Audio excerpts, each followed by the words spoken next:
প্রতিদিনই সকালটা যদি এইভাবে শুরু হতো কী যে ভালো হতো। আমি একটা শাড়ি অর্ডার করেছিলাম, আর এসছেও শাড়িটা পুরো আমার মনের মতো। তারপর আমরা গেছিলাম একটু প্যান্টালুন্সে, সেখান থেকে আমাদের একটা জিনিস নেওয়ার ছিল। একটা জিনিস নিতে আমাদের ঠিক নাজেহাল অবস্থা হয়েছিল। তারপর সেখান থেকে আমরা গেছিলাম কিছু চকলেট নিতে, আর এই চকলেটটা আমি যেখানেই দেখে আটকে যাই। তারপর কিছু চিপস, কোল্ড ড্রিঙ্কস এইগুলো নেওয়ার ছিল। আর আমি ওকে বলছিলাম তুই একটু বাঁচ।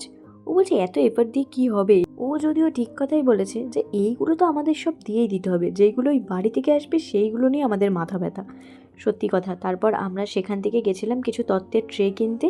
সেদিন যেহেতু ভাইয়ের ইন্টারভিউ ছিল, তো আমি আর সায়নে গেছিলাম। আর আমাদের চিন্তা ছিল এই এত কিছু নিয়ে আমরা কি করে বাইকে করে যাব।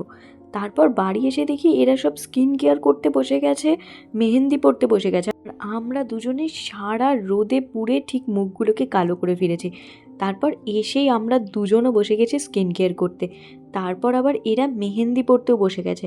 আর আমি বলায় ওরা আমাকে এই উত্তর দিল, কারণ আমি বলেছিলাম আমি তোমাদের থেকে এখন মেহেন্দি পরবো না, সব কিছুর পরে লাস্টে গিয়ে আমি মেহেন্দি পরবো, কারণ আমি জানি ম্যাক্সিমাম লোককেই আমাকে মেহেন্দি পরাতে হবে। আমি বললাম আমরা তো চন্দননগরে মেকআপ আর্টিস্ট বুক করেছি, তুই কলকাতা চেতলা থেকে হায়ার করেছিস, সে আবার অফিস করবে, পরে মেহেন্দি পড়াতে পারবে, তোর ডিমান্ডটা শুধু ভাব তুই।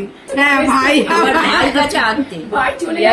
ভাই আবার মেহেন্দি আর্টিস্টকে আনতে গেছে গিয়ে। আমি বুঝতে পারলাম ওরা আমাকে সবাই মিলে ভাউ খাওয়াচ্ছে। ঠিক আছে, আমি একটু ভাউ খেলাম। তারপর আমাদের আরও কিছু কাজ ছিল, সব মিটিয়ে ফিরেছিলাম।